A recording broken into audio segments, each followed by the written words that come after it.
இது எவ்வளவு பெரிய கொடுமை பாத்தீங்களா? அவன் தான் இந்த உடம்ப கொடுத்தான். ஆனா நாம என்ன கேட்கறான்? சாமி எனக்கு என்ன கொடுத்துச்சுன்னு. நீ இப்படி கேள்வி கேட்கறதுக்கு இடம் கொடுத்திருக்கதே அவன் தான். அவன் கொடுத்தது எத்தனை ஏராளம் ஏராளம் கொடுத்து வச்சிருக்கிறானே. ஞாபகம் வச்சுக்கணும்.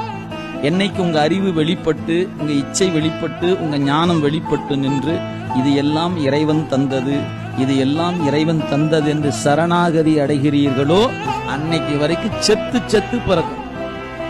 இந்த சட்டை வழங்கப்பட்டதே உங்களுடைய அறியாமையை நீக்கி அறிவை வளர்த்து கொண்டு, இந்த அறிவுக்கு காரணமானவன் இறைவன் என்று சரணாகதி அடைவதற்கு தான் பிறப்பு கொடுத்திருக்கிறார்.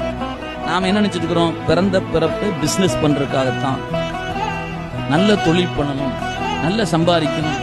அப்படினாலதான் இன்னும் அல்லல் பட்டு கொண்டே இருக்கும். நீங்க எப்ப நான்கிற நினைப்ப கலட்டி போடுறீங்களோ அன்னைக்கு நீங்க இறைவன் திருவடிக்கு உரியவராக ஆகிவிடுவீர்கள். வாய்க்கணும். அதுக்கு தான் இங்க வந்திருக்கு. அந்த அழுக்கு போகிறதுக்கு தான் இந்த பிறவி இறைவன் கொடுத்திருக்கிறான். இது அறிவுக்குள்ள இருக்கிற அழுக்கு.